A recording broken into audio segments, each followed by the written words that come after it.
the goal of history is not to educate in India. The goal of history, unfortunately, is to present a very clear type of story to Indians. The goal of history or historical education in India is to make certain politicians, certain political parties look good and give them all of the credit for Indian independence. And that has been, unfortunately, the problem with historical education in India. And it was because of this that the crimes of Islamic invaders and even openly bigoted Islamists like Aurangzeb was whitewashed. And the valor, the courage, the contributions of medieval Hindu freedom fighters like Chhatrapati Shivaji, Maharana Pratap, Lachit Borphukan, Guru Gobind, and many, many others was suppressed in our history.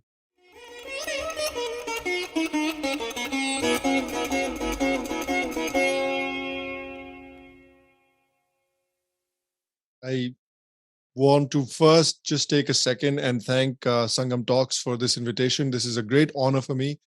I've seen some of the guests that Sangam Talks have hosted in the past. You know, I'm in some very illustrious company, so I understand what a privilege it is, and I'm really, really thankful to be invited here. So again, to Aparna ji and to Sangam Talks, a massive, massive dhanyavad. I also appreciate everybody who's joined us live on Zoom today. I'm very excited for this talk. I was very excited when I was approached about this particular topic as well, because this is a topic that we have covered on the show previously. And it is something that I believe has affected Indian education and, you know, multiple generations of Indians. And so I want to start with just a question for the audience. If I were to ask you guys, how many of you have probably heard in our history textbooks, in our official history textbook curriculum, about the following Indian heroes and heroines? The Hindu Shahi dynasty, Raja Dahir, Maharaja Suheldev, Bappa Rawal, Lachit Borphukan, Durga Das Rathod, Rana Kumbha, Pahasi Raja, Uyyalwada Narsimha Reddy, Rani Durgavati, Rani Abbakka, Kittur Chenamma, Ahilyabai Holkar, and Maharani Tarabai, just to give a few examples. And I'm sure a fairly significant number of you have not read about these people in our history textbooks. You've probably come across most of these names through social media, through various channels and Twitter, Facebook, YouTube, things like that. But I would wager a decent amount of money that it's not been through our history textbooks, even though these are, illustrious names in our freedom movement and in the defense of Indian Dharma. But I also bet that almost every single one of you have probably read about Aurangzeb, Akbar, Shah Jahan, Babur, and Khilji in our history textbooks. I'll also give you another list of names. Have you read any historical official history textbooks, part of NCRT, CBSE syllabus, that was written by any of the following scholars? P.V. Kane, Jadunath Sarkar, Ram Swarup, Bankim Chandra Chattopadhyay, Parashuram Krishna Gode, Ramesh Chandra Majumdar, Anand Kumar Swami, Shama Shastri, Devadu Narsimha Shastri, Ganganath Jha, Govind Chandra Pandey, Shrikant Shastri, Moti Chandra, Acharya Chatur Sen Shastri, Radha Kumud Mukherjee, or Kashi Prasad Jaiswal. Again, I would wager that a significant number of you have probably not read any works by these illustrious historians and scholars as part of our official historical curriculum. But I'm sure you've read works by people like Romila Thapar, Satish Chandra, R.S. Sharma, and Irfan Habib. And again, the point that I'm trying to illustrate is that historical education, unfortunately, in India, at least official government-sponsored historical education in India, unfortunately, has been extremely one-sided, has always shown one side of the coin or one side of Indian history, or presented a very sanitized, manipulated version of Indian history. In fact, recently a research report was submitted before the Parliamentary Committee on Education. This report was compiled by a think tank, and it raised questions about the representation of Mughal rulers in our educational texts, particularly in the NCRT textbooks. The report stated that there is an average of 97 references to Emperor Akbar, 30 references to Shah Jahan, Aurangzeb, and Jahangir each, as opposed to just 8 mentions of what I believe is the true father of the Indian independence movement, the Maratha king, Chhatrapati Shivaji Maharaj. And almost no references to, glorious Rajput kings like Rana Sangram and Maharana Pratap. The report has criticized the NCRT and Kerala textbook specifically for giving much more weightage to accounts of Muslim chroniclers such as Ibn Battuta and Al-Biruni, and organizations like the Brahmo Samaj, and ignoring largely the works of Indians such as Chanakya, Bodhayan, Bhaskaracharya, Aryabhat, and the work of social reformers such as Dayanand Saraswati, Swami Vivekanand, and even Veer Savarkar. So essentially, you might ask yourself, why has such a sanitized, manipulated version of history been taught to us? And as I was saying, there's a very famous quote by George Orwell, which says, "Who controls the past controls the future, and who controls the present controls the past." And this has been the case with India, unfortunately, for over 100 years. First, obviously, with the British and their manipulated version of history, and then, unfortunately, our own political leaders of Indian origin, Indian political leaders who chose for many different reasons to continue to teach Indians that same manipulated version of history that the British came up with. And I want to start, that is why, with right from independence and our first Prime Minister, Jawaharlal Nehru ji. Now, Prime Minister Nehru, as you can imagine, had an unprecedented opportunity to break free from the shackles of Western ideology and provide an unbiased, real, and honest account of Indian history for all generations going forward in independent India. And spoiler alert, that's clearly not what happened. The telling of Indian history, in my opinion, became more about what Prime Minister Nehru and the Congress Party's, quote, idea of India was, rather than what India was actually like, what Indian history was actually like. And indeed, what we got was a almost mythical world that was created by Prime Minister Nehru and the Congress Party.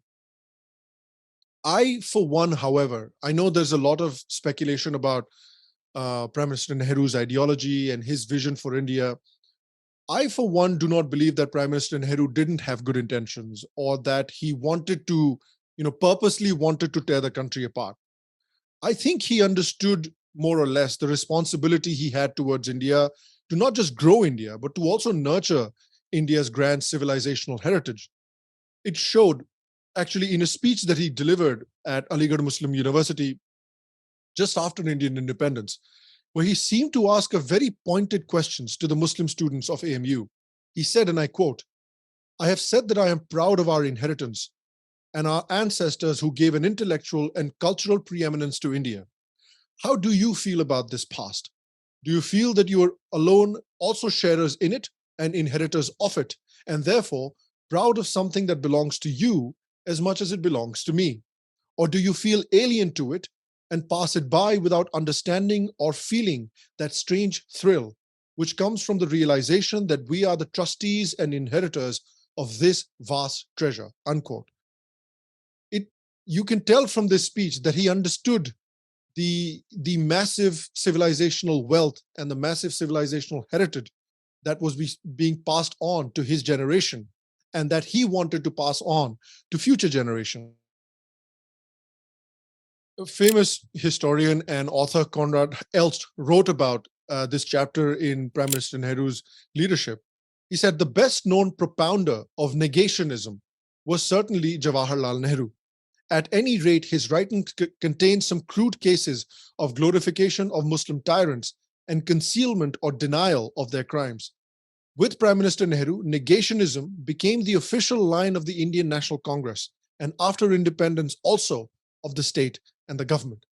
In fact, V.S. Naipaul also stated in the Economic Times in 2003, "How do you ignore history?" And he was speaking about the history of negationism in India. He said, quote, "You read the glimpses of world history by Jawaharlal Nehru. It talks about this mythical past. And then it jumps to a difficult period of the invasions. It jumps the difficult period of the invasions and the conquests. So you have the Chinese pilgrims coming to Bihar, coming to Nalanda and places like that. And then somehow they don't tell you what happens after that.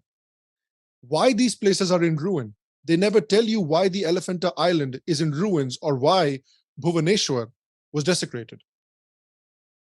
Unfortunately, after independence, Prime Minister's official social and political policy for India came to be known as Nehruvian secularism, which simply put, if we're being honest, was essentially holding the Hindu community to a much different standard than the Muslim community or even the Christian community for that matter. And this policy has colloquially become known as minority appeasement. It was the same secularism, it was the same policy that reformed the Hindu Code Bill multiple times very soon after Prime Minister Nehru came into power. The Hindu Marriage Act was passed, the Hindu Succession Act was passed, the Hindu Minority and Guardianship Act was passed, as well as the Hindu Adoptions and Maintenance Act was passed.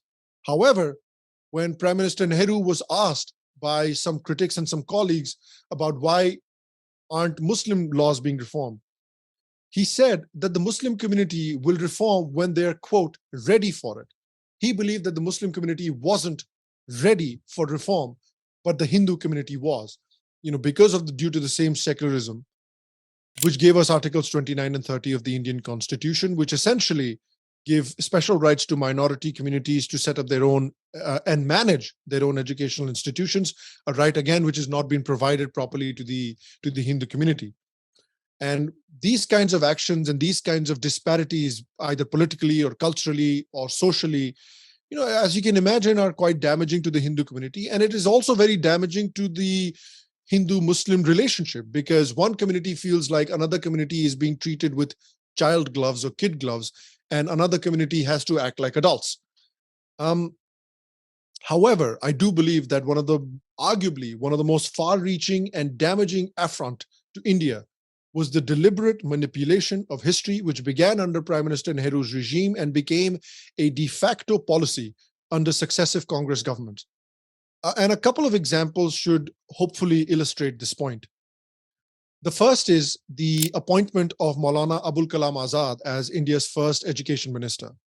Now, Maulana Abul Kalam Azad is often portrayed as an intellectual and a national hero, but if you listen to some of his views, it was such that they would even sometimes put Owaisi to shame.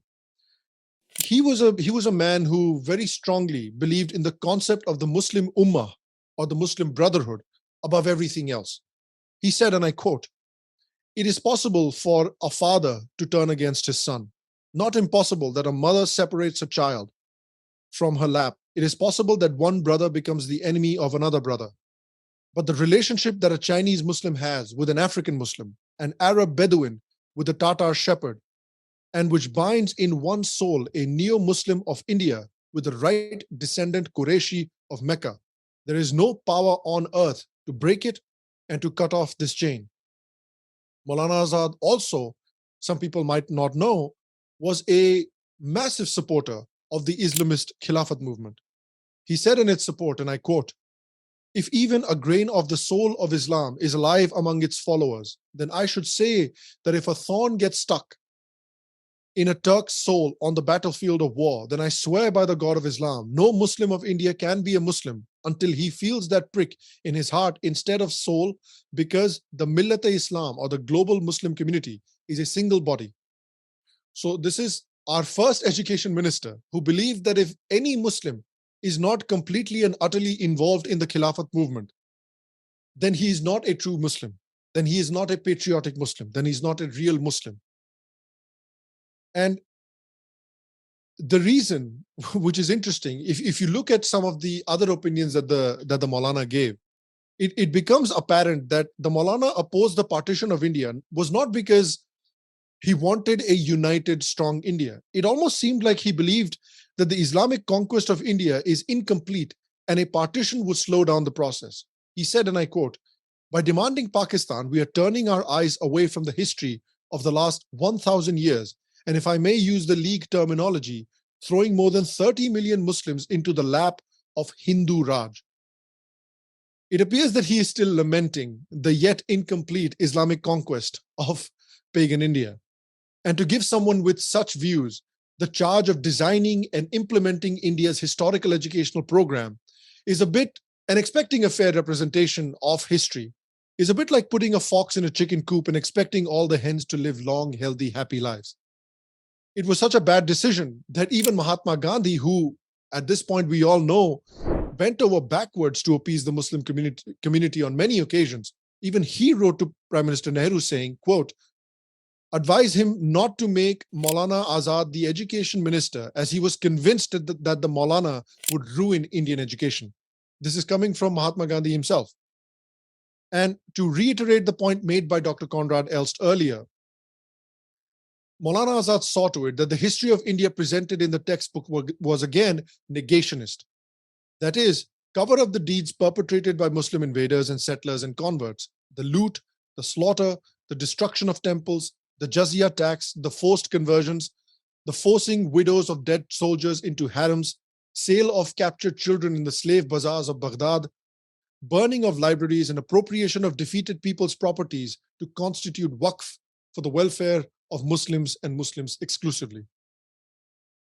A systematic attempt was put in place to dismiss any good standard or unbiased standard of scholarship by couching it in terms like, quote, this knowledge is archaic and useless for our modern times of today, or, quote, it creates a division in Indian society and hurts our communal harmony. I'm sure a lot of you have heard sentiments very similar to this echoed all over social media in the last 10 years as well. I will highlight this trend of the suppression of good scholarship and the promotion of scholarship that presented a skewed and biased version of history by highlighting how two of the most brilliant academics of the 20th century, R.C. Majumdar and Jadunath Sarkar, how they and their scholarship was suppressed in independent India. So in 1948, R.C. Majumdar submitted a proposal to the Indian government to write an official history of the freedom struggle. In 1952, the Ministry of Education appointed a board of directors for the compilation of the history. Professor Majumdar was appointed by the board as the director and entrusted with the work of sifting and collecting materials and preparing the draft of this history. However, because the board was not just comprised of scholars, it also comprised of politicians that were obviously loyal to the Congress party and the Prime Minister Nehru government. Perhaps this was the reason that this board was then dissolved at the end of 1955. Because it became quite clear that Prime Minister Nehru and his coterie wanted to present a distorted and glorified version of India's freedom struggle, which ignored or minimized the contributions of many patriots and leaders who did not belong to their ideology or their political party. Accuracy of historical record was less important than making certain politicians look good. They also wanted to suppress the fact that India had lost her independence much earlier than the British invasion and the 18th century, and had suffered centuries of foreign invasion and centuries of oppression to go along with it. R.C. Majumdar, on the other hand, was much more concerned with presenting a correct version of history, an unbiased version of history, as opposed to the Nehruvian version of history. On the question of the Hindu-Muslim relationship in pre-British India, R.C. Majumdar was quite clear. He refutes the commonly held view that Hindus and Muslims lived in harmony before the advent of the British, and that the Hindu-Muslim tension was the outcome of the British policy of divide and rule, which is, this is a theory that is again often floated in social media and in the media circles in the last few decades as well. However, I told you that the board that Professor Majumdar was made the head of was dissolved. It was only the governmental board that was dissolved. The project to actually write the official version of India's freedom struggle, that project was still alive. It remained in balance for about a year, after which the government entrusted it to a single scholar. Imagine that, one scholar to write the entire history of India's freedom struggle. This scholar was named Tara Chand, who was a Congress-friendly ex-bureaucrat in the education ministry who was India's ambassador to Tehran from 1951 to 56. It was during the tenure of the ultra-loyal dynasty sycophant, Fakhruddin Ali Ahmad, and his tenure as the education minister of India, that Tara Chand's sanitized version of India's freedom struggle was finally published. For people that might not remember, this is the same Fakhruddin Ali Ahmad who later signed Indira Gandhi's emergency proclamation as the president of India as well. So quite a legacy there. And by the way, this is still the official version of the Indian freedom struggle. This is the only one that exists. And another famous historian, Dr. N.S. Rajaram, wrote about this entire fiasco. He said, what was R.C. Majumdar's crime? His only crime was that he refused to bend history to suit the interests of the Congress party. Despite all these difficulties, though, such was the brilliance and such was the tenacity of R.C. Majumdar that he persevered and he completed his monumental work, which is called The History of the Freedom Movement in India, in 3 volumes, published between 1962 and 1970. He exposed the flaws and the biases of the official history and presented a balanced and comprehensive account of India's struggle for independence. He also highlighted the role of many forgotten heroes and movements that had shaped India's destiny. So if you're looking for some reading over the weekend, I would highly recommend this volume. However, his work was largely ignored and suppressed by the establishment. It did not receive any recognition or appreciation from the government or the academia. It has not been included in the curriculum or textbooks of schools or of colleges. It was not widely circulated or reviewed by the media either. It was almost as if R.C. Majumdar did not exist. It was almost as if the media and the government establishment was trying to scrub any existence of R.C. Majumdar or his incredible work from the historical and public record. Another scholar that this happened to was another great scholar called Jadunath Sarkar, who himself, in his own words, he described historical research and writing as, quote, a way of preparing oneself for a truth that lies beyond partisan interests. Perhaps the definitive work of Jadunath Sarkar was the no-holds-barred, utter and complete expose of Aurangzeb in his majestic History of Aurangzeb is in 5 volumes. Now, what's interesting is that his involvement with India's curriculum, historical curriculum, was also opposed by left historians like Muhammad Habib, who had a very cozy relationship with the Nehru government. They also did not want any inclusion of his work on Aurangzeb because, again, they believed that this would hurt the communal harmony that existed in India post-independence. This campaign against including Jadunath Sarkar's work in Indian historical curriculum was also continued by a gentleman named Irfan Habib, who you may have heard of, who was the son of Muhammad Habib. In his scholarly work titled Agrarian System in Mughal India, Irfan Habib wrote about this subject without any reference whatsoever to Jadunath Sarkar's work, as if Sarkar's volumes just did not exist. Irfan Habib calculatedly chose only such themes which allowed him to completely reject Jadunath Sarkar's sources. Satish Chandra, another prominent historian, was a compatriot of Irfan Habib in the project of demonizing Jadunath Sarkar. And I'm sure you're familiar with at least these 2 names because these are both historians who have been instrumental in framing and creating the modern Indian historical syllabus. So essentially, if you think about it, hoping for a non-partisan, honest account of history from such people is like giving the 9/11 hijackers the keys to your plane and hoping them to land the plane safely. It's just not going to happen.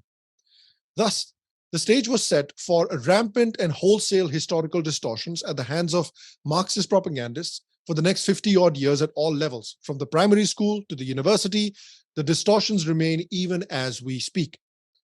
And this is unfortunately a tragic example of how history can be manipulated and subverted by those who have vested interests in either hiding or twisting the truth. It is also a shameful reflection, if I'm being honest, of how we have failed to honor and acknowledge some of the finest historians and some of the most brilliant scholars that this country has produced in the last century.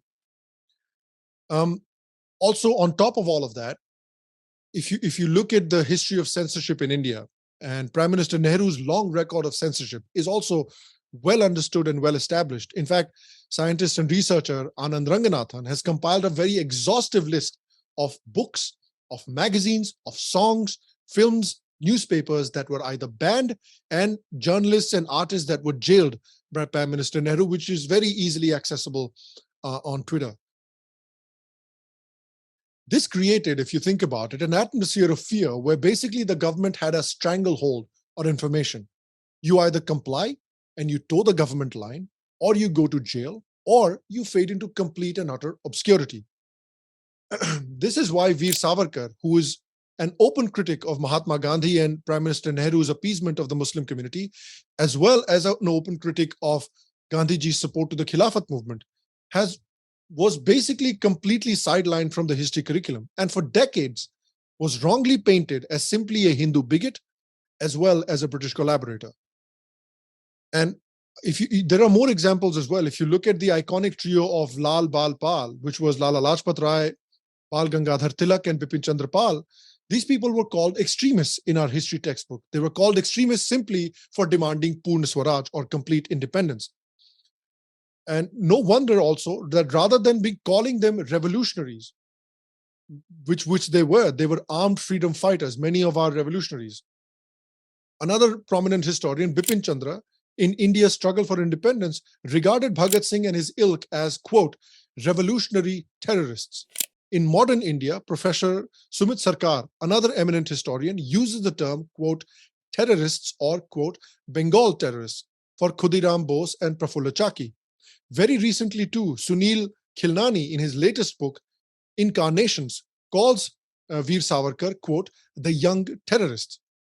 So think about how history has been presented to us and how even our own revolutionaries who fought for the freedom of India have been painted as extremists and as terrorists for simply demanding Purna Swaraj, or complete independence for India. Obviously, as you can imagine, the role of Mahatma Gandhi and Prime Minister Nehru in achieving independence was greatly exaggerated. We have been told for decades that India attained her independence essentially solely due to the non-violent satyagraha of Gandhiji and his protege, Prime Minister Nehru. And again, if you look at historical record that has become clear over the last few years, that simply isn't the case. In fact, Clement Attlee, who was the Prime Minister of Britain, who was responsible for granting independence to India, when he visited India, I'm sure you've heard this story before, but he was asked pointedly twice about the real reason for why India got her independence. And both times he stated that it was due to Subhash Chandra Bose and the Azad Hind Fauj and the rebellious fervor that it had created in the Indian armed forces, which was evident by the 1946 Royal Indian Navy uprising. He realized that the British realized that once the Indian army turns against the British, there will be no place for the British to hide. So they decided that this time was right for India to be granted independence and for the British to leave. Because remember that the Quit India movement, that was the brainchild of Gandhiji and Prime Minister Nehru, that failed and ended in 1942, and India got her independence a full 5 years later in 1947. And when Clement Attlee was asked about Gandhiji's role in Indian independence, he also stated quite clearly that his role was, quote, minimal.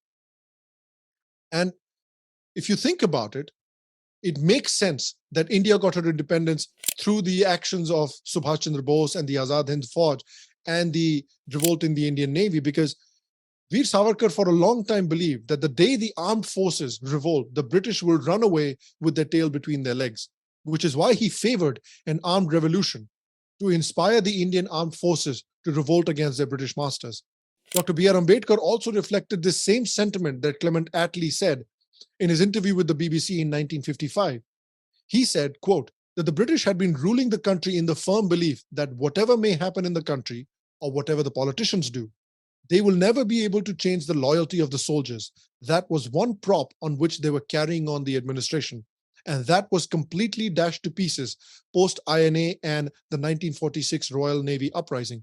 They found that the soldiers could be seduced to form a party and a battalion to blow off the British, unquote. To add even more credence to these claims, Sir Norman Smith, who was the director, Intelligence Bureau, noted in a secret report in November 1945, quote, the situation in respect to the Indian National Army is one which warrants disquiet. There has seldom been a matter which has attracted so much Indian public interest, and it is safe to say sympathy.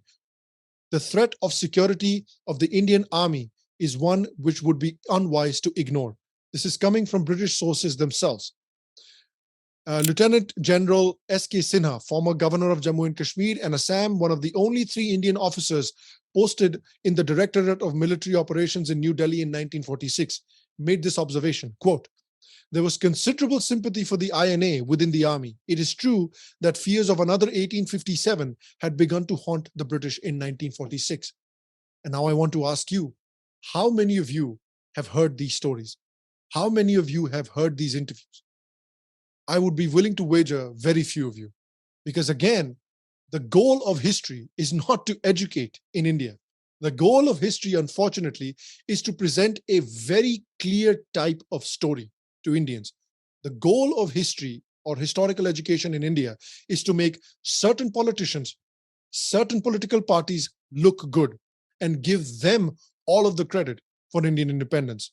And that has been, unfortunately, the problem with historical education in India. And it was because of this that the crimes of Islamic invaders and even openly bigoted Islamists like Aurangzeb was whitewashed. And the valor, the courage, the contributions of medieval Hindu freedom fighters like Chhatrapati Shivaji, Maharana Pratap, Lachit Borphukan, Guru Gobind, and many, many others was suppressed in our history. And it's not just the war aspect of things. Even if you look at the Indian metaphysics, Indian philosophy, Indian metaphysics, the great contributions of the Hindu and Indic civilization were sidelined. And Western thought dominated the curriculums of philosophy departments. Except for a handful of academics, students were ignorant about the audacity of thought of philosophers like Jaimini, Kapil, Gautam, Kanad, Patanjali, Adi Shankaracharya, just to name a few. Little was done to recall the great cerebral understanding of the Hindu period, both in terms of the thought and practice. The great achievements of Nalanda, Takshashila hardly figured in our teaching courses. Science was taught without almost any reference to the great strides taken in this field by Indian mathematicians and Indian astronomers. Even Indian literature, English literature courses were sought after, and there was no systematic way to impart knowledge on Panini's seminal work on grammar, the Ashtadhyayi, the scores of other works on etymology or linguistic construct, and the classics in Sanskrit and any other Indian languages. It was a complete and whole-scale whitewashing and removal of Indian culture, Indian history, Indian civilization from the Indian historical teaching curriculum. This, unfortunately, has been the legacy of Prime Minister Nehru on the Indian historical education. This negationism was so entrenched in Indian political culture that his successors continued the same policy for decades. Even the Prime Minister that succeeded Prime Minister Nehru, Indira Gandhi, continued the same format. The openly leftist Marxist historian Syed Nurul Hasan became the Union Minister in 1971 under Indira Gandhi. And as a result of that, the policy of negationism that started under Prime Minister Nehru just continued to get worse. Hasan established the Indian Council of Historical Research, which was staffed exclusively with leftist historians like the aforementioned Irfan Habib, Satish Chandra, Bipin Chandra, Romila Thapar, and others. And the same practice of sidelining historians that did not agree or had a different point of view or presented research that did not jive with the historical information that was provided by these left-leaning historians, that policy continued under Indira Gandhi as well, unfortunately. And it was during this dark phase that Jawaharlal Nehru University was also established. JNU, for people, as people might know it, was the brainchild of none other than Indira Gandhi, along with her education minister, Syed Nurul Hasan. They envisioned JNU as the model of colonial Britain's Haileybury College, with a goal to cultivate a cadre of bureaucrats primarily committed to the idealism of the leftists and, of course, to Indira Gandhi's government herself. This resulted in the institution steeped in a deep hue of red or left-leaning ideology, owing to the curriculum and faculty carefully handpicked by Hasan from his reservoir of pro-CPI teachers. With the passage of time, the faculty positions at JNU were increasingly occupied by more and more left-leaning and so-called liberal academics. Professor Hasan's dominance over the university faculty recruitment system in the country, especially in the prestigious national institutions, ensured that any new recruits to the teaching community consisted primarily of those who failed to get selected to the civil services but made for excellent cannon fodder in the left's war against the Janata Party regime and particularly against the Hindutva ideology. And it not only harmed Indians in terms of teaching Indians and showing Indians what to believe, telling Indians what to think about their own country, but it also actively harmed India as well, and sowed discord in Indian society, as has been highlighted by famous Indian archaeologist K.K. Muhammad.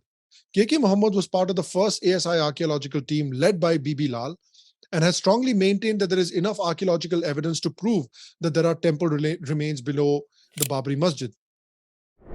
He adds that immense pressure was put upon him to not publicize the fact that evidence of a temple had been found in Babri Masjid. He writes in his book, I, an Indian, that the Babri issue would have been settled long ago if the Muslim community had not fallen prey to the brainwashing by these same leftist historians that are creating our historical syllabus. He said that in light of the evidence uncovered by archaeologists, leaders within the Muslim community were ready to hand over the land for a temple to be built. However, these same leftist historians, supported by Irfan Habib, R.S. Sharma, D.N. Jha, Suraj Bhan, and Akhtar Ali, went to the Muslim community and argued that there was absolutely no mention of any temple or no evidence of any temple underneath the Babri Masjid, and that the masjid land should not be handed over to the Muslim community, to the Hindu community. This was in the early 90s. Imagine, for almost 30 more years, being able to do so. Imagine the bridges that would have been built between the Hindu and the Muslim communities in India had they been allowed to do that and had the historians not interfered. He also blasts, K.K. Mohammed also blasts the leftist historians for making their ignorant statements and taking the Muslim community for a ride. He added that virtually nobody in this team of historians was an archaeologist, and thus they had no authority to state that they found no evidence of a temple below the Babri Mosque. So this, unfortunately, as you can imagine, this trend of negationism, this trend of hiding history, this trend of presenting a sanitized, manipulated, distorted version of Indian history started from Prime Minister Nehru and has continued throughout successive governments as well. And you know, since the BJP government came into power, certain things have changed, certainly. But I do believe that there is still a lot of work that can be done. Many of the people that are involved with framing and creating the National Historical Syllabus are still from the same ilk or a similar ilk that wrote our previous historical syllabuses as well. So there is hope. I do believe that things are changing, and I do believe that hopefully with the new national education policy, things change. But there is so much damage that has been done to the country over the last 70 years because of certain political considerations that Prime Minister Nehru may have had, that in my opinion, fixing these problems or fixing these issues is going to take at least another generation. And I'd love to open the floor up to questions if you have any. And thank you for putting up with me, and thank you for spending so much time listening to me babble. I appreciate it.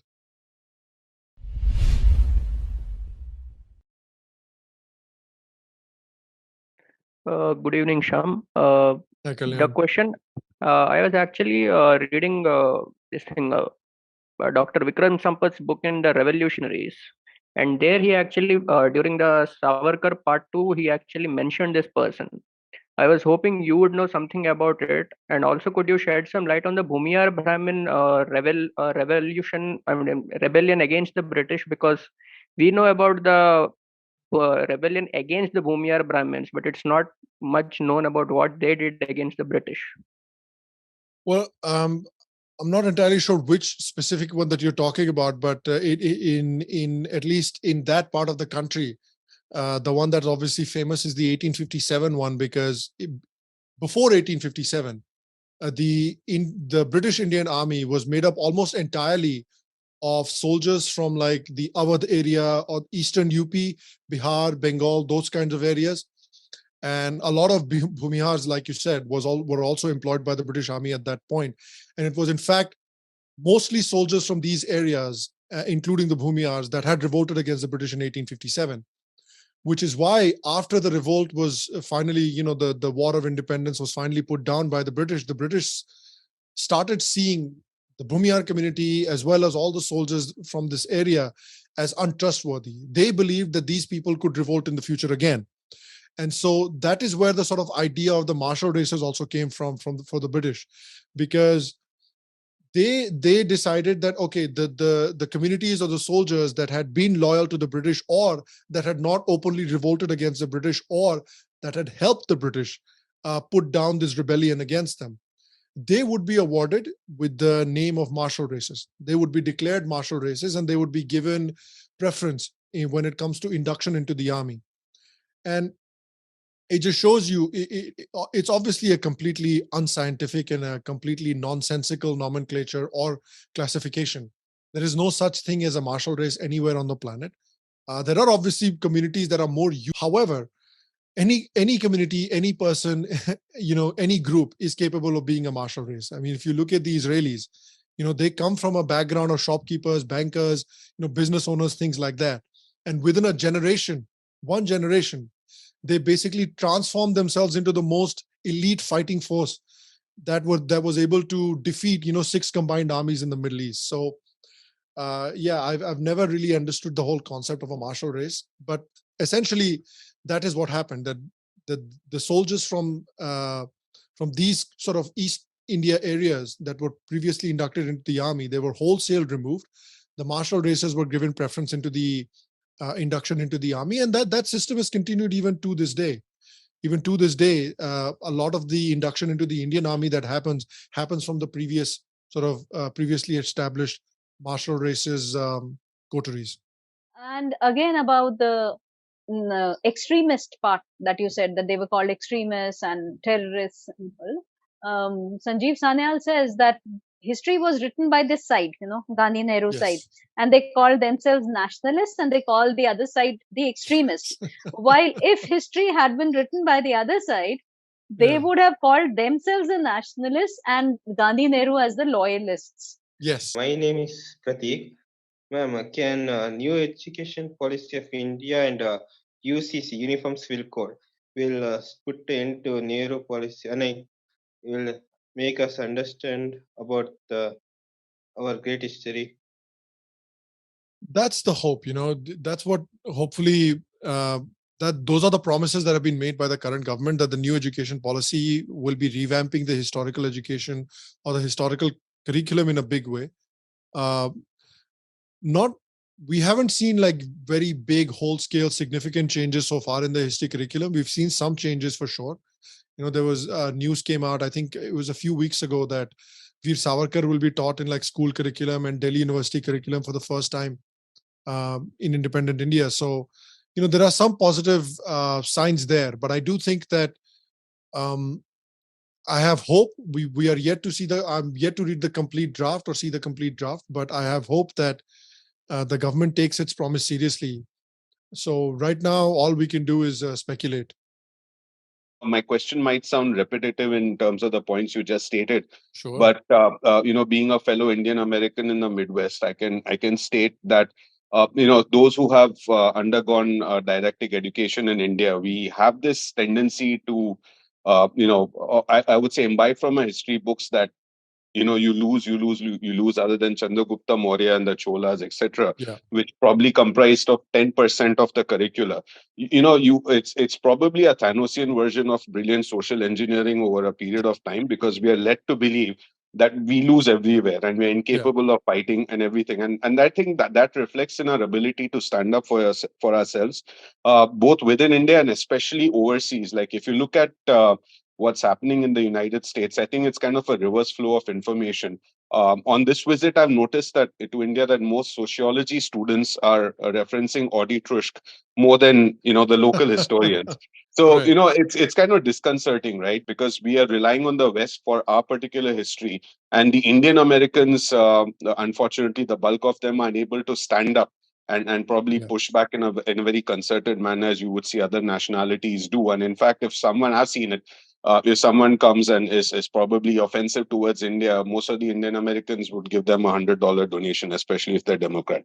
So I just wanted to add, if there's any anticipation wherein a curriculum change of history in India would necessitate some sort of a more nationalistic pride and ability to be more cohesive as a community. Do you see that happening? And do you see I mean, anything? that really is the need of the hour, right? I feel like that's what you want. You want history to be taught.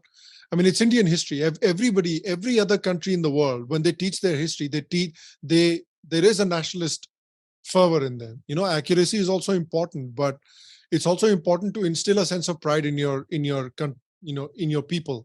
with regards to the country. And that's what historical curriculum does in all of these countries. The British, if you look at the British, for all the horrendous crimes that they've committed throughout the globe, like their historical education does still instill this great amount of pride in them, right? It's not shaming them every step of the way. I'm sure there are people that are like, ashamed about some of the things that the British Empire did. But overall, you would say that the British people are very, very proud of being British. You can't say the same thing about Indian curriculum or Indian historical education, or many Indians for that matter as well. You were speaking about the Indian American community, and it's the most, on average, I'm not going to obviously label the entire Indian community as one monolith, but I have seen on average that it is the most self-sabotaging diaspora group that I have ever come across in America. Like I've met people from all kinds of countries during the time that I've spent in the US, but they all have this very strong connection to their native lands as well, especially the immigrant groups. They have very strong connections to their native lands. They're not going to hear any bad mouthing about their native countries. But with the Indian American, you can badmouth their country as much as you want. And like you said, if you badmouth their country enough, they'll probably give you $100 as well as a tip. So, unfortunately, it does all stem from how we have been conditioned over decades and decades of, teaching, our education, our media, the way that it has taught us about how to think about India, the way that you said yourself that all we have been taught is that all Indians do is lose. They don't teach you about Lachit Borphukan. They don't teach you about how Maharana Pratap, refused to give up against insurmountable odds. They don't teach you about how Bajirao, within a 20-year period, basically almost eradicated the Mughal Raj from India. They don't teach you these things. So how else are you supposed to have any kind of a sense of self-pride or self-confidence when all you've been taught is you do nothing but lose? So I do sincerely hope that the way history is taught in India changes significantly. Yes, and I just had a follow-up to that, Sham. Thank you for that answer. Is that, again, since my question is specific to what's happening in India, are you hopeful that the government or the current present establishment is capable of enacting that change? And the second part to it would be, within North America, you see very few groups, like Mr. Rajiv Malhotra's Infinity Foundation, YouTubers like yourself spreading awareness. Do you see an uptick in that momentum? I do, because already, we've talking about the Indian diaspora sort of more broadly. If you look at what's happened in the UK with the Indian diaspora, it's been very interesting. The Indian diaspora in the UK used to vote overwhelmingly Labour, but over the last, decade or so, a very large chunk of the Indian voter base has shifted over to the Tories, to the Conservative Party, because they've clearly seen that the Labour is not only not interested in helping the Indian American community or looking after their interest, the British Indian community, in looking after their interests, but in fact, they're actively looking to sabotage and demonize the British Indian community. So they shifted. They went towards the party who was more interested in looking after their interests. And we're seeing shades of that slowly and steadily in countries like Canada as well. We're seeing shades of that again slowly and steadily in certain states in the US. California, New York, those, Washington, Oregon, those kinds of states are obviously filled with the most sort of self-sabotaging folks. But if you look at states like Virginia, there was a very interesting voting statistics coming out of Virginia. If you look at Florida, there's a big Indian American community there, and a large number of them vote Republican. Same thing happened in Virginia. Now, I'm not gonna sit here and tell people, oh, no, everybody has to go and vote Republican. What I'm saying is that the Indian American community has to think long and hard and better about how to vote strategically, how to vote for people that are actually interested in looking after your interests. That's the point that I'm trying to make. And to answer the first question, are you hopeful? Of course, I'm hopeful. I hope that the curriculum evolves. I hope that the curriculum is presented in a way that reflects the true history of India. Whether or not this is actually what happens on the ground is really anyone's guess. First of all, I come from the state of Assam. The fact that Lachit Borphukan being from Bihar and now living in America is something which we don't expect from, people coming from North India. My main question is, the Akhom Empire originally originated from Myanmar and they migrated to Assam and they conquered us. Mm. Today, you go to an ethnic person and say, do you know they came from Myanmar? They'll beat you up for saying that. They'll say, what Yeah. are you saying? There are people, there are kids. You know why? Because they never went on destroying the native culture of Assam. There's one thing these historians tried to glorify Mughals, fine, because they wanted this, which what Shashi Tharoor always says, you wanted to make unity. But why was this weird hatred towards Northeast and the kingdoms of Northeast, who were so beautiful? It's really quite simple. A is because the kingdoms of the Northeast didn't bow the knee to the Mughals or to the Islamic empires. They didn't become vassal states. They fought the Mughal Empire. They fought the Islamic invaders on multiple occasions. They defeated the Islamic invaders on multiple occasions. And they were very proud of their heritage. They weren't trying to hide their heritage in independent India or apologizing for their heritage in independent India. So these are all very, very inconvenient facts, because when you're trying, to create a situation or to create a picture in people's heads that, oh, medieval India was just peace and prosperity and everybody got along and everybody was holding hands and everybody was singing songs around the campfire and it was just beautiful. Well, then how do you explain all the wars that were fought between the Islamic invaders and the Ahom kingdom, right? How do you explain that? How do you explain the number of times that Lachit Borphukan defeated the Mughal Empire? Why did those wars happen? If everybody was living in peace, if everything was hunky-dory, then why did those wars happen? So these are all very inconvenient facts. And also, the sort of secular establishment isn't a fan of communities or people that are proud of their heritage. If you're a Muslim and you're proud of your heritage, that's completely acceptable. That's encouraged. But if you're a Hindu and you're proud of your heritage, or if you're a Sikh who's proud of their Indic heritage, if you're from the Northeast and you're proud of your Indic heritage, well, these are very inconvenient facts, because people from the Northeast aren't supposed to be proud of being Hindu. People from the Northeast aren't supposed to be happy being part of the sort of Indian family, right? So those are the prominent narratives that have been created about India, and any fact that goes against that narrative becomes very, very inconvenient and must be suppressed. We see this nowadays, with the new CM, Hemanta Biswa Sarma, things have been changing. Now we can actually speak in forums like these, or now channels are coming. I am a very young person. I'm just 18. And I will to change things in the future. I want that if any day, the future generation of mine does not grow up in this same area where so much of chaos is there. So Yeah. what can, as a just an 18-year-old girl who's going to college, to a new place in India, which is Right. North India, how can I make, feel comfortable and not be suppressed by these kinds of people, Right. communists in general? That's a very good question. And Vasuri, I get that question very often. And to a lot of those people, I have one couple of things that I'd like to advise. First thing is, always make sure that you work towards becoming financially independent. That's very important.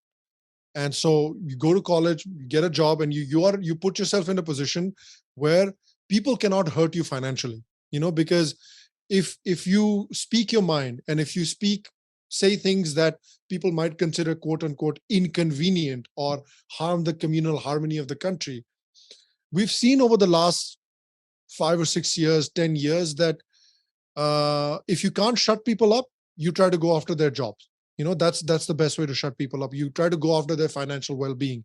That's become one of the hallmarks of cancel culture. The one thing I would say is, always get into a position where you're financially independent and you don't have to answer to any bully like that. You're not at the whims of fancies of any online bullies. Second thing I would say is, get involved in things that interest you, right? So you're saying that you're a person that wants to move forward and get involved in things like this, or that are based in civilization, that are based in, doing something that is better for the nation, get involved in things like that in any capacity, whether it's through writing a blog, whether it's through videos, whether it's through writing articles in a magazine, whether it's through political involvement, anything like that. Find something that interests you, find something that you feel very strongly and very passionate about. Try to get involved in things like this. So, in the last 6 to 10 years, people have seen a real resurgence again, of the Indic wing, right wing, whatever you want to call it. There's YouTube channels, there's media houses that have come up, there's, authors and scholars that have come up. And what we need is more. We need more people to do that. We need more people to contribute. We need more people who are smart, well-spoken, who can write well, who can, a number of different things that people can get involved in. So the more hands on deck, the better. So find something that you like, find something that you're passionate about, and get involved. And if you need any kind of help, reach out, and I'll be happy to guide you on that as well. In all our history textbooks, there is an excessive, let's say, importance given to the Indian caste system. So and so, that how the Brahmins suppress Shudras, and it's an ongoing narration that goes on from 6th standard all the way till you finish your 10th standard. Though there's a complete negation about the caste system among the Muslims and the Christians, which is even more prominent. Now, obviously, due to the social media, it's coming out. But earlier, I don't know if it was there or not. The same narrative is being again spilled out in United States also. Especially the narrative is caste, curry, and cow. That's all Hindus are. How do you counter this? And second part question is, in the Indian history, we are taught that Maharana Pratap lost the battle of Haldi Ghati. The goals of both sides were crystal clear even before the battle started, and the Mughal side didn't even finish, not even scraped the goal of this thing, which was basically capturing Maharana Pratap. But we are taught he lost. Right. But he achieved everything he wanted. So I'm confused about who actually came up with this idea and how did we just accept it? Nobody bothered questioning it. To answer the first question first, I think things are already changing. If you look at, let's say you look at the Hindutva movement politically, if you look at it politically, socially, you look at the caste composition of the BJP's voter base in 2014 and the caste composition of the BJP's voter base in 2019, you can see that its voter base has increased in basically every single category. People used to say back in the day that Hindutva movement is an upper caste movement. It is only, upper caste run it. Hindutva movement is not an upper caste movement anymore. It is dominated by OBCs. That's what the Hindutva movement is today. So when you look at like breaking down caste barriers, I think the Hindutva movement is already doing it and doing it very successfully also, I might add. There's still a lot of, a lot that we need to do to fix that problem. But I think already a number of great strides have been made. The problem is that these strides will never get acknowledged by the other side, because the other side wants to present an India that is frozen in time. The other side wants to present an India jahan par it's just, Brahmins are on top, this is at the bottom, and caste discrimination happens, and this is what has been happening for thousands of years, and this is what's going to continue to happen for thousands of years. Indians are not given any agency in the fact that they can fix their own problems, and they're currently fixing their own problems. So the left historians or intellectuals can dig their heads in the sand and then sit there like, but the Indian society will fix this problem and they'll move ahead from this problem as well.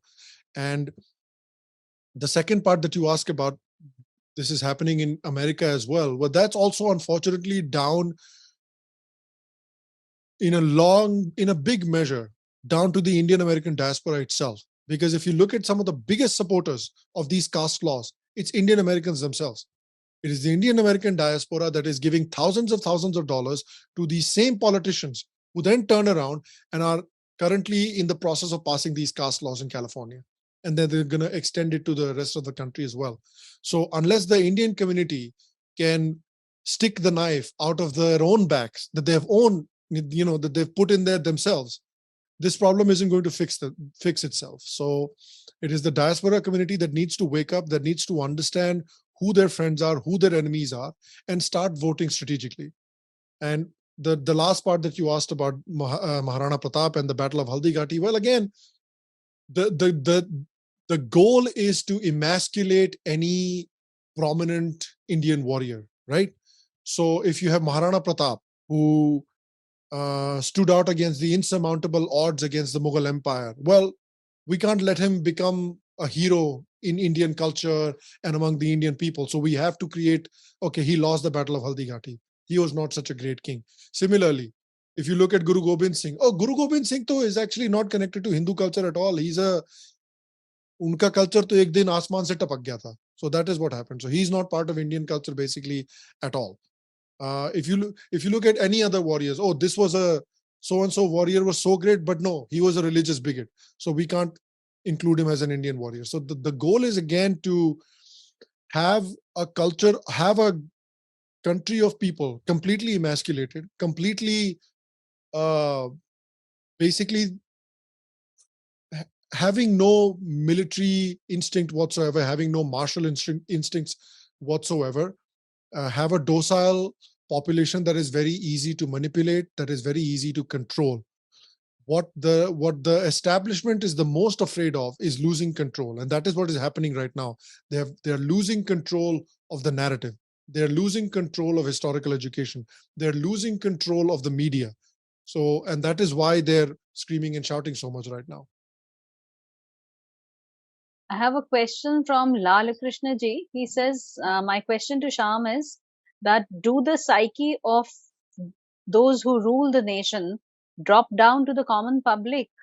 The question is in response, why being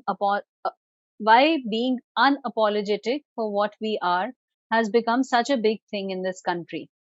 It has become a big thing in the country because the goal of the political elites after independence was to keep the Indian population apologetic, and except for the Muslim population and the Christian population, because they were oppressed minorities, so they were allowed to be proud of their heritage.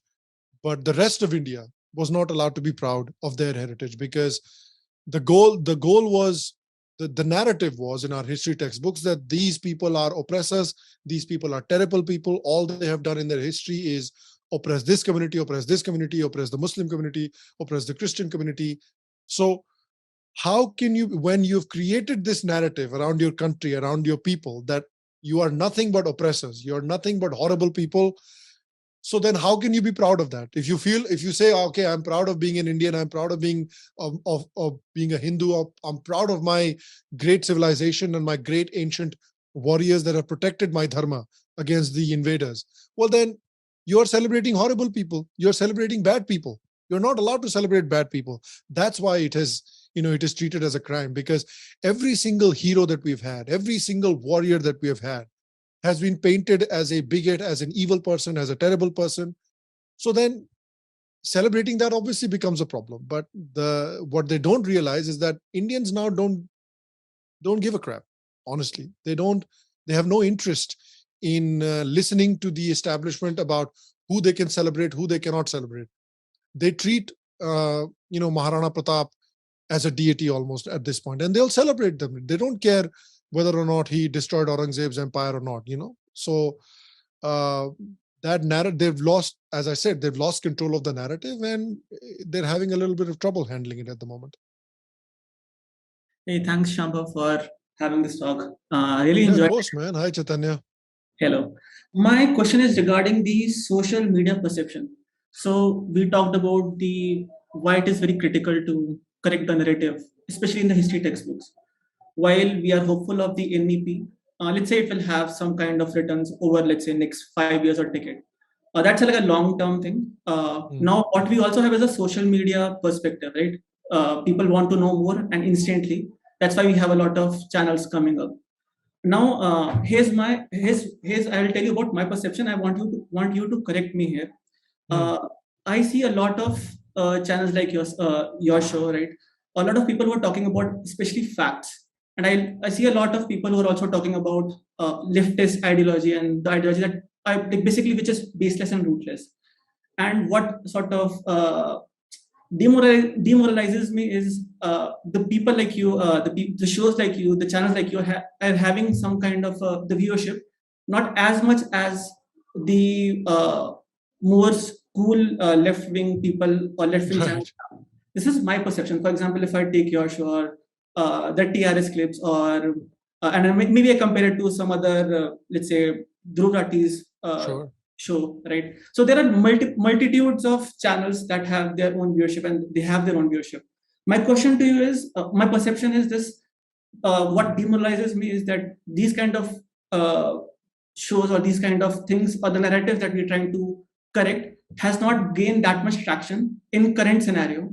Do you agree with this, or what is your perception about the kind of content that is gaining traction vis-a-vis what has a higher viewership, let's say on YouTube? So that's my question. This is my perception. I really want to know your perception, because you delve into these things every single day. So yeah, I really want to know this. Well, so I would disagree with that in terms of like the impact that it is having. I would disagree with that because if you look at, some of the big agenda items that you would say that quote unquote a right-wing person and Indic-wing person had on their agenda list, right? Construction of the Ram temple. It happened. Okay, voting the BJP into power. It happened. Not once, but twice. Abrogation of Article 370. It happened. There are many, Citizenship Amendment Act, even though it's not been notified yet, it did still pass. Uniform Civil Code, it's going to happen. It's coming. So even though you can make it's a fair point that there are some influencers that have bigger audiences and a bigger channel than, let's say, somebody like me. I still think that the impact that we are having on the ground arguably is stronger, because I believe that the viewers that we have, and I'm not talking about myself here, because there's so many people who are doing yeoman work, including Sangam here, in shaping people's minds and changing people's opinions. I think they're having such a strong impact that it's really showing on the ground, and that's what really matters at the end of the day. It of course matters.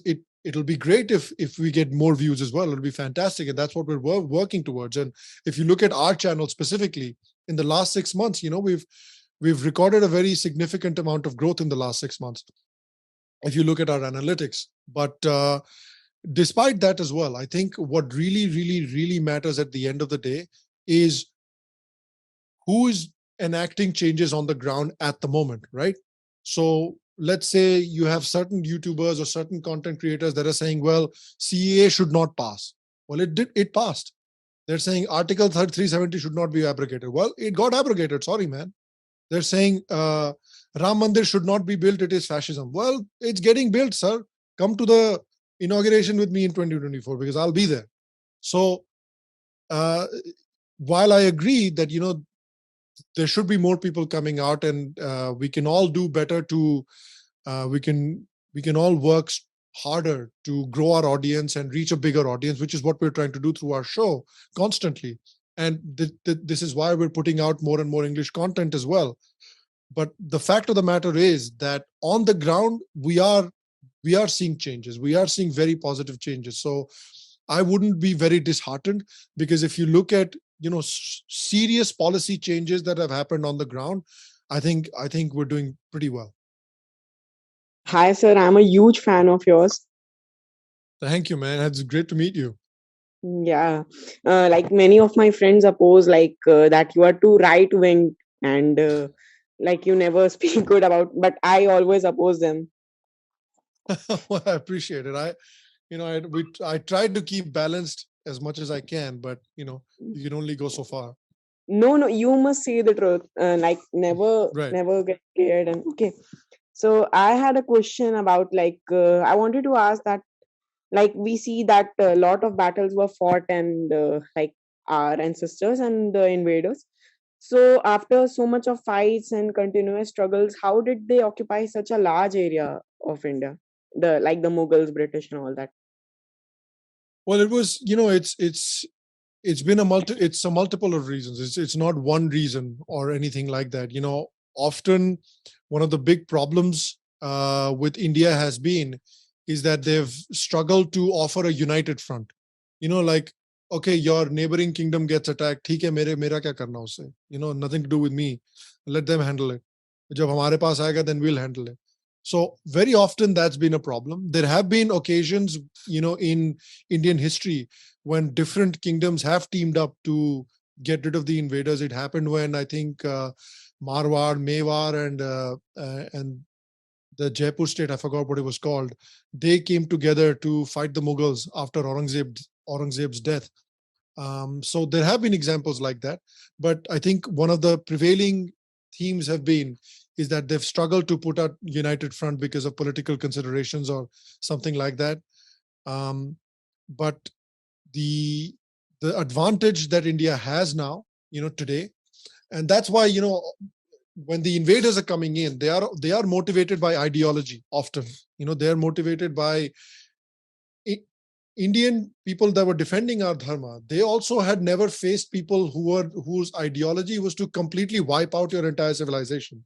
They had faced the Greeks, they had faced the Shaks and the Kushans, who would come to India, who would conquer parts of India, but then they would get assimilated into Indian culture. They would adopt Indian culture, they would almost keep Indian names, and they'll start living here and they'd become Indians. But with the Islamic invaders, it was completely different. They had no interest in assimilating. They had an interest in completely obliterating Indian culture and installing their own culture on India. So that was also a very different thing. So they had no interest in like the rules of war. They had no interest in like, this time is when the battle will end. No battles will be fought at night time. They'll invade you at night time. They don't care. So there's a multiple of reasons why this happened.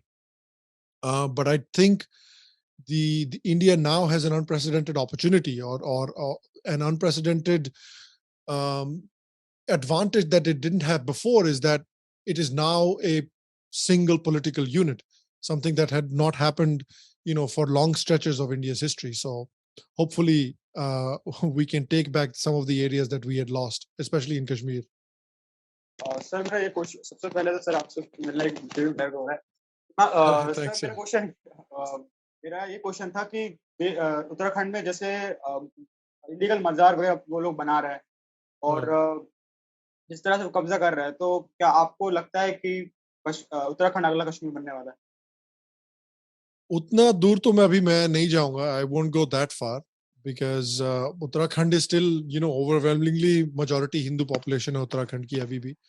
I think these are things जो वहाँ की जो local government है, they should be paying attention to. And इसीलिए मैं सबको advise करता हूँ, जो भी मेरे show देखते हैं, I've said this multiple times on the show, कि आप हमेशा कोशिश कीजिए कि आपके जो local politicians हैं, उनसे टच में रहा कीजिए. क्योंकि अक्सर लोग बोलते हैं कि मोदी जी क्यों नहीं फिक्स कर रहे थे, कि मोदी जी 90% काम करते नहीं है. जो आपका लोकल काम होता है वो तो लोकल पॉलिटिशियन ही करेगा ना. तो इसलिए मैं कहता हूँ कि बहुत सारे लोग जो हैं अमेरिका में, there is a very good system कि लोग हमेशा अपने लोकल पॉलिटिशियन से टच में रहते हैं, हमेशा अपने लोकल पॉलिटिशियन से जाके बात करते रहते हैं कि सर ये मुद्दा है, इसका आप लोग क्या कर रहे हो, ताकि लोकल पॉलिटिशियन के ऊपर भी एक प्रेशर बना रहता है कि भाई हम काम नहीं करेंगे तो जनता बहुत ज्यादा नाराज हो जाएगी. तो मैं भी, अगर आपको लग रहा है, अगर आपकी कम्युनिटी में लग रहा है, अगर आपके नेबरहुड में लग रहा है कि ये इलीगल मजार की बहुत सीरियस सिचुएशन हो गई है, तो आप लोग जाइए, एक ग्रुप बना के अपने लोकल लीडर से जाके बात कीजिए कि सर क्या हो रहा है इधर, क्या कर रहे हो आप लोग फिक्स करने के लिए, यहाँ क्यों इतने इलीगल मजार बन रहे हैं. तो आई थिंक लोकल पॉलिटिशियंस के ऊपर प्रेशर बनाना बहुत ज्यादा जरूरी हो जाता है. तो आपके जो एमएलए हुए, आपके काउंसलर वगैरह जो हुए, उनसे आप जाके ग्रुप बना के आप लोग जाके बात कीजिए और उनपे प्रेशर डालिए कि सर इसको फिक्स कीजिए वरना टिकट काटना पड़ेगा आपका. Hi Paras, how are you? मिलके खुशी हो रही है. हाँ, same here man, nice to meet you. इतने अच्छे, आज आप इतने अच्छे लैंग्वेज में बोल रहे हैं, बहुत अच्छी बात है. मीम रिव्यू पे तो बहुत ही ट्रैक से निकल जाती है. मेरा क्वेश्चन तो ये है कि मतलब आपने बहुत एक अच्छी बात कही थी बीच में कि ओबीसी लीडर्स काफी हिंदुत्ववादी हाँ है, क्योंकि मैं एक लोधी राजपूत कम्युनिटी से आता हूँ. मतलब ये यूपी मध्य प्रदेश इन एरिया में मेजोरिटी है. हमारी कम्युनिटी से मतलब कि हर एक लीडर हिंदुत्ववादी निकलता है, जैसे कल्याण सिंह हो गए, उमा भारती हो गई, टी राजा सिंह हो गए और साक्षी महाराज हो गए. मैं नाम लेते जाऊंगा, सारे हिंदुत्ववादी निकलेंगे, सारे बीजेपी निकलेंगे. और मतलब कि ट्रुथ बात है, ऐसा कोई नहीं है इसके अंदर। ओबीसी तो हमें बाद में मंडल एक्ट की वजह से डाला गया था बाद में ओबीसी के अंदर, उससे पहले तो क्योंकि ये था कि हमारी कम्युनिटी है ना सबसे पहले रिवोल्ट करा है, मतलब लोग ऐसे कहते हैं जो हमारे एमपी में है, वैसे मैं तो हूँ यूपी का। तो 1842 में मतलब कि पहला रिवोल्ट मतलब कहते हैं कि हृदय शाह लोधी ने करा था। उन्होंने वहाँ पे बुंदेलखंड के लोकल राजाओं से हमारी कुछ लोकल ट्राइब्स थी उनको इकट्ठा करके वहाँ पे सबसे पहले रिवोल्ट करा था और उनको सबसे पहले मारा गया था। ऐसी हमारे में क्या कहते हैं बहुत अवंतीबाई लोधी हैं, वो क्वीन थी रामगढ़ की दामू की, उन्होंने 3 बार अंग्रेजों से युद्ध लड़ा था। मतलब कि अब इतने इतने कम्युनिटी के प्रेशर की वजह से उन्होंने यूपी की जो एनसीईआरटी बुक है उसके अंदर उन्होंने चैप्टर डलवाया। अब तो मेन स्ट्रीम बुक जो है 8 क्लास के उसके अंदर भी उनका चैप्टर है। मतलब हाँ चेंजेस हो रहे हैं, बहुत तेजी से हो रहे हैं चेंजेस, और ये अच्छी बात है। और हम तो चाहते हैं कि हों, हम भी हिंदुत्ववादी हैं। तो कोई कोई हमसे कहता है कि बीजेपी को वोट क्यों देते हो, हम तो बस ये कह रहे थे भाई हम हिंदुत्व के लिए देते हैं, क्योंकि एक बार के लिए देखा जाए तो भाई कोई कोई बेवकूफ़ी होगा जो डेवलपमेंट के नाम पे वोट नहीं देना चाहेगा। हम तो क्वेश्चन तो नहीं था, बस मैं यही कहना चाहता था क्योंकि सारा तो सामने वैसे ही बता दिया है। और वैसे ही हम सबको ही देखते रहते हैं, मतलब 2.5 साल से तो मैं देखते ही आ रहा हूँ, मतलब कि अब तो मैं 18 का हो गया हूँ, लेकिन मैं बहुत पहले से देखता आ रहा हूँ। मतलब कि घर में बहुत पहले से ही चला आ रहा है कि राष्ट्रवादी बनना चाहिए आपको, तो वही चलो यार, तो हमारे अंदर बढ़िया, है। it's good to hear, good to meet you and good to hear. So thanks for your comments. Hello, sir. It's a pleasure to meet you. I Hi would Jay. like to. Hi, sir. I would like to ask a question. Is it necessary to create right wing ecosystem like left wing ecosystem? And if yes, then how we can? Jay, ecosystem की जो बात है, तो that ecosystem has already been created. You know, if you look at an ecosystem shouldn't necessarily be viewed as like a one organization, that one organization controls everything. An ecosystem is basically an environment जहां पर जो non left right wing type का content है और ideology है that can flourish, and that environment has already been created in my opinion.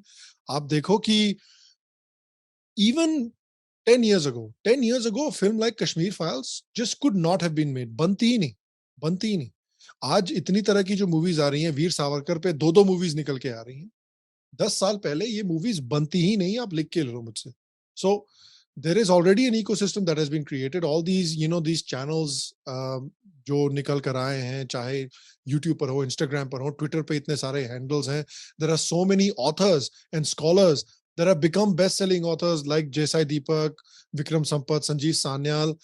All of these people, you know, they have grown and they have flourished on social media because that ecosystem is now there. And that ecosystem, in my opinion, exists because the political situation or the political scenario in the country is such that it provides, thankfully, a safe space for these people to speak their opinions and flourish. So I think the ecosystem has already been created. What we need is more people, but not just more people, but sophisticated people. I think we need good communicators.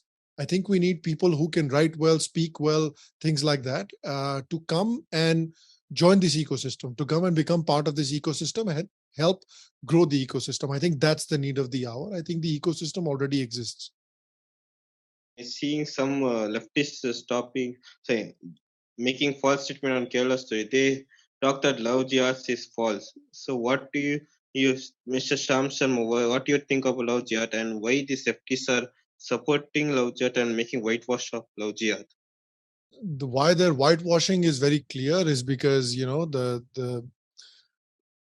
for them at least, the Muslim community is a protected category. You know, they don't want to treat the Muslim community like everybody else, because the last thing anybody in the country needs is to be treated equal, right? So according to them, the Muslim community can do no wrong. So if you say that, well, there is a trend of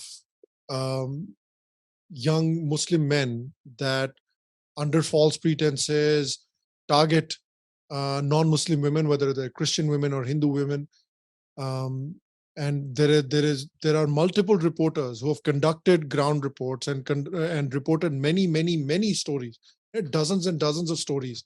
There have been channels like India Today that have done exposés on conversion factories or conversion rackets that are being run in Kerala.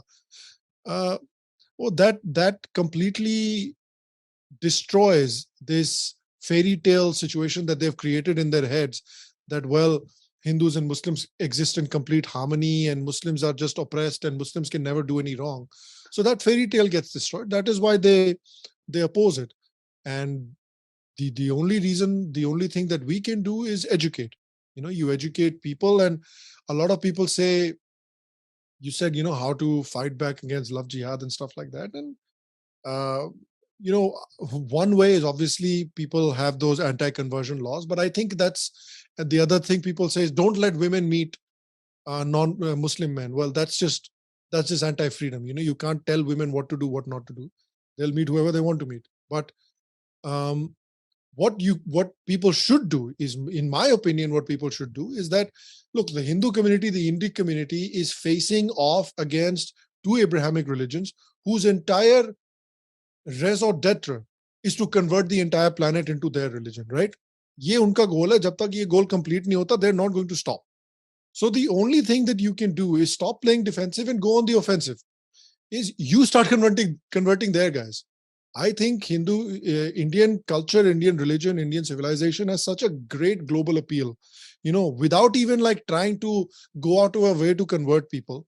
We have so many people that are influenced so strongly by Indic traditions like yoga, meditation, Indian philosophy and things like that. So I think religious leaders, mat jo hote hain alag-alag tarike ke, and social groups as well, they should make a very coherent program of like training sadhus or training people who do the Indian version of dawa, jo bhi hota hai, Indian version of like conversion. Go to their countries, go to America and convert people, go to Britain and convert people. I think it's high time that Indians go on the offensive themselves. I have some pretty strong views about this love jihad. I feel that a large part of the blame lies with the Hindu parents. They raise girls with such low self-esteem that the first person who calls them beautiful, they just fall for him. घर में कभी कहा ही नहीं हमें talented या beautiful या कोई कहता नहीं है. We don't hug our children, we don't call them, we don't praise or educate भी नहीं करते ना. I think education is also important. That okay, look, you can meet or marry whoever you want, but you need to understand what your rights are. Because a lot of times what happens is there are multiple stories that I've read. Swati Goel Sharma has covered a few of these stories where she said that the woman enters the marriage and then she realizes all the things that she has to do after she is married. And if you look at Indian society, the problem is that often shadi ek bar ho gayi, and especially agar dusre caste ya religion mein shadi ho gayi, to the parents then stop providing that kind of support. And then the women feel trapped in that relationship. Ke yaar main to phas gayi, where do I go now?